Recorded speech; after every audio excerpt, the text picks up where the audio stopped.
This to not only a military unit, but a location, their headquarters, their building located near Shanghai. And what did you find exactly is going on inside this building? If you were to walk inside this building, you would likely see thousands of computers. You would see teams of individuals working on maintaining access to and stealing information from Western companies. They do this as their job. This is a directed activity. This is not for recreational purposes. And it's been going on for, at least with this one group, APT1, for the last 7 years. Well, the way I see it, what's unique about the report is, again, tracking this activity to a very narrow set of actors and just the number of opportunities in which these same actors were engaging in this kind of activity and the abundant evidence of what they were able to take, through their cyber activities. And what ties it to the military? Well, quite clearly, it's this military designation, that we've seen. And all PLA units, the Chinese military units, have these designators. And so the fact that that is in the report is very compelling. China's development of cyber capabilities have been correlated with the country's overall economic, political, and social development as a newly industrialized nation. Alongside its development, China has pursued the acquisition of foreign military technology, and many recent news reports link China's technological capabilities to the beginning of a new cyber Cold War. Now, from 1995 through 2008, the Chinese government has allegedly been involved in a number of high-profile cases of espionage against the United States. It is believed that China utilizes a decentralized network of students, business people, scientists, diplomats, and engineers from within the Chinese diaspora to gather information. China's cyber attacks have not been exclusive to the United States. In 2007, for instance, an executive of a Russian rocket and space technology corporation was given an 11-year sentence for passing sensitive information to the Chinese government. Now, the Chinese government is currently undergoing a process to legitimize and shape the legal framework of the use of cyber warfare in military operations. The government, in partnership with the Shanghai Cooperation Organization, is engaging in a debate to define the cyber warfare by pursuing comprehensive restructuring policies, which the Chinese government refers to as preparing for local wars under conditions of informationization. China is clearly concerned about the direction of US policy in the Pacific. Why does Beijing not accept the assurances, repeated assurances from Washington that its so-called pivot to Asia is not designed to contain China and its interests? 我想呢，应该这样理解你的问题，与其说呢， Perhaps I can understand your question from another direction.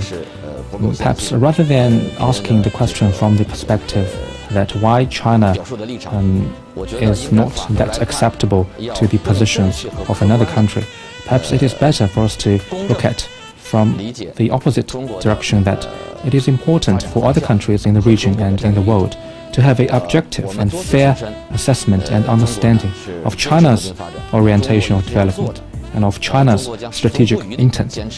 I believe this is very important. As I have said, China has on many occasions reaffirmed its strong commitment to peaceful development. We will stick to that path of peaceful development. And we certainly sincerely hope that the international community and other friendly countries will have a clear and correct understanding of China's development orientation. And so the question is why there is still a small number of people in the world who still hold some doubt or skepticism about China's development.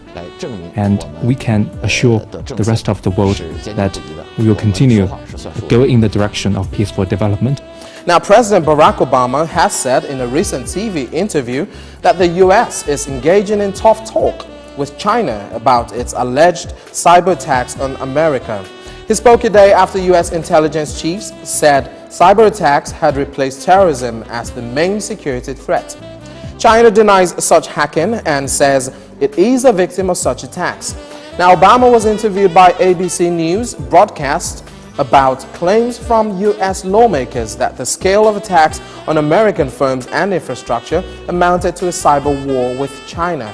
What is absolutely true is that we have seen a steady ramping up of cybersecurity threats. Some are state-sponsored, some are just sponsored by criminals. But some are state-sponsored. Absolutely. And this is why I've taken some very aggressive executive actions, but we need Congress to act. We've made very clear to China and some other state actors that we expect them to follow international norms and abide by international rules. What many people saw as a shadowy Chinese group is actually part of the People's Liberation Army.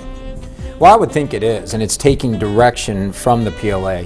And that's why we've released this report, is there's all this public disclosure now that it's China behind lots of these intrusions. I think it's also very important for folks to realize it's not just freelance people in China doing these attacks, it's attacks directed by the government. That means these attacks can be more advanced, they can be more funded, they can be more pervasive, and they will probably continue unabated. It could be the new normal. Now, one of the things you have done in the course of the research that ended up in the report that you're releasing is that you have actually watched some of these members of comment crew come into systems, and you have watched screens get manipulated as that's happened.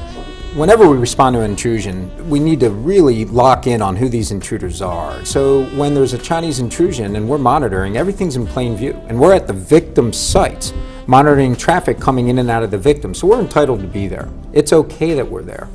But it just so happens sometimes when the Chinese broke in, then they would go check their Gmail accounts. They would use the infrastructure from victim organizations to do some some private things or some other things that they would do during their normal workday, and we got to observe those things. When these attackers come in, do you find that they are largely there to steal data, to steal intellectual property, or to take over systems and try to do some kind of an infrastructure attack? It's my opinion, only from what I've observed over the last 8 or 9 years, it's my opinion that they're there to steal data.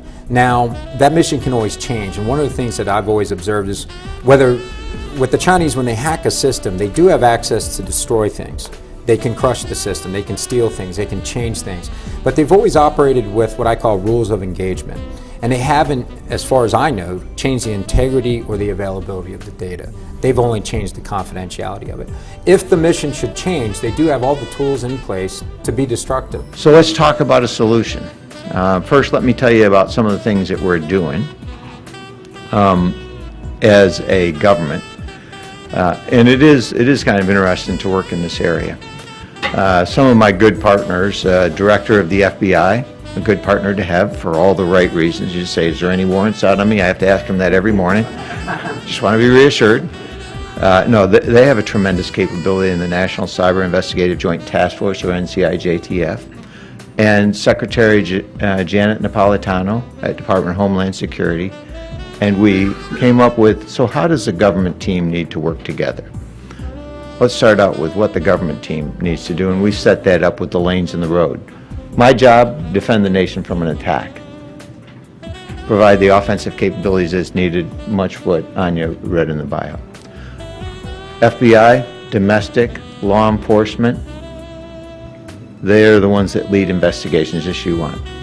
And Department of Homeland Security, they should be the portal for working with critical infrastructure and industry, and we should all work together as a team. But that doesn't answer yet the civil liberties and privacy question. And let me put in the middle of this the other big issue.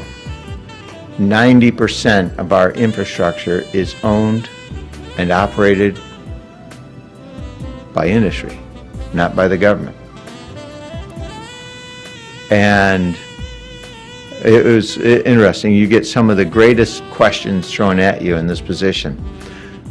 In discussing that and bringing this up with some of our congressional members, one of them said, do you mean you should defend our banks? And my answer was, my bank. And his response was, my bank too. And so this gets into parts of the questions. Who's responsible for different parts of critical infrastructure, and when do you jump in, and when do you step in? These are issues that have to be resolved, and they have tremendous civil liberties and privacy concerns with them. So let's talk about the partnership between government and industry, and do it in a way that I think allows people to understand the issues that we face. China has long been suspected of a role in cyber attacks, prompting Pentagon warnings that America must guard against digital Pearl Harbor. A U.S. congressional report last year named China as the most threatening actor in cyberspace. The issue has become a growing bone of contention between Washington and Beijing.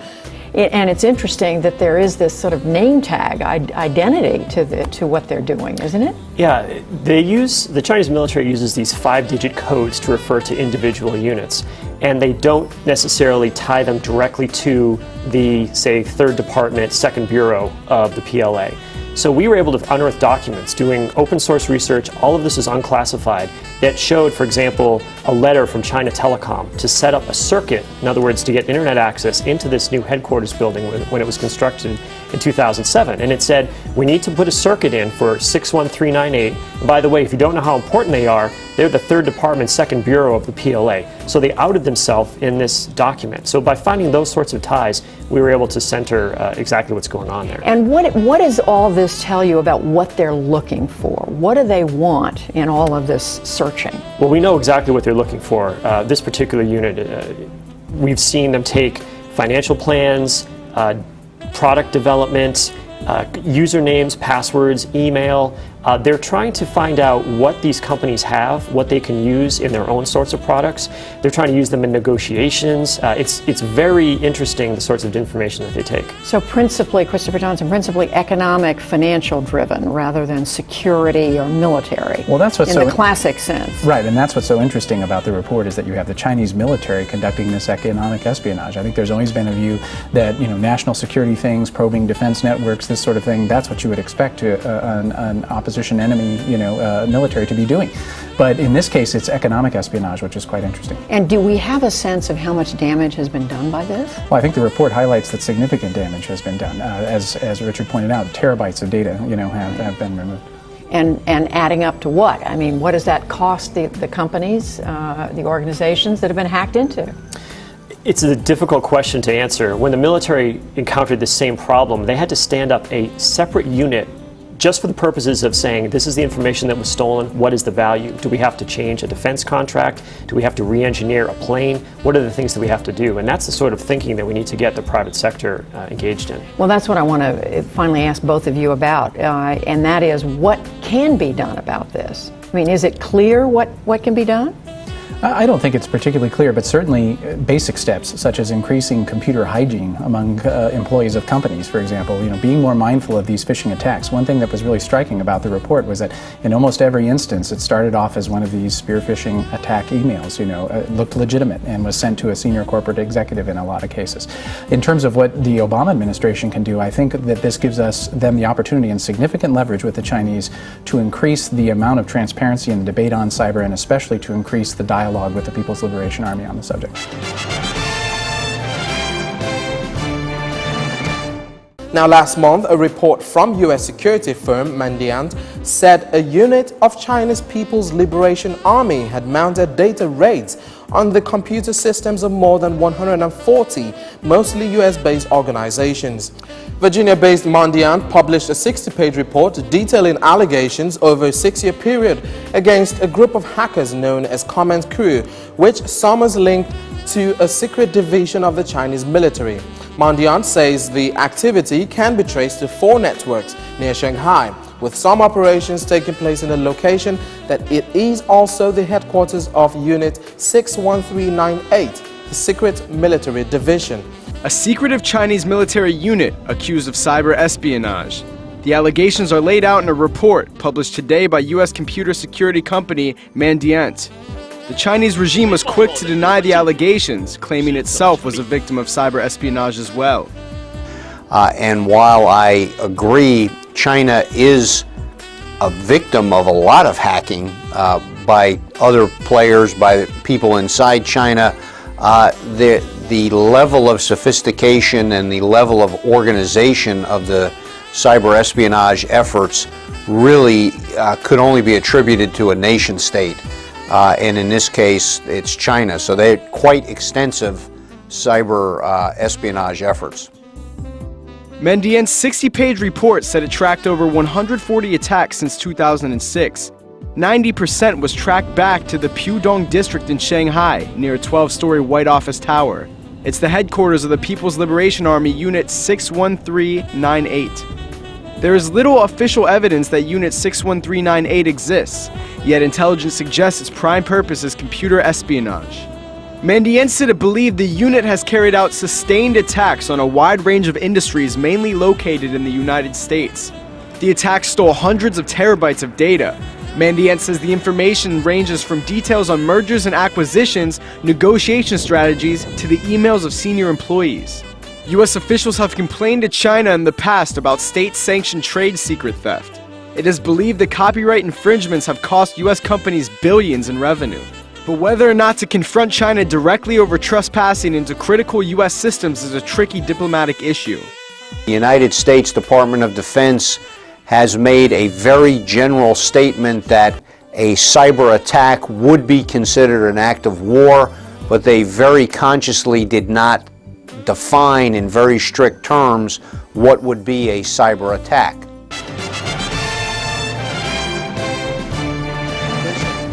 In closing, we would like to say that at the end of it all, countermeasures, sanctions, and even law enforcement cannot substitute for frontline computer and network security measures. An essential step in maintaining a good cyber defense is applying best practices and educating everyone legitimately using the internet on good network hygiene. In this respect, the analogy is better made to stopping pandemics than crime or war. The internet has made it easier for hackers to steal information remotely. This is largely due to the proliferation of smartphones and the inclination of employees to plug their personal devices into workplace networks and cart proprietary information around. As a result, standards for cyber hygiene have elevated, especially for those who have access to vital information. Cybersecurity is more than any one individual step. It is a continuous process where you need to learn, monitor, analyze, decide, and then respond. The process must be applied in the context of risks to business assets and operational resilience. This approach, published by IBM on cybersecurity, is referred to as the life cycle model to cybersecurity, in which consideration must be given at each stage to technology, service management, and risk.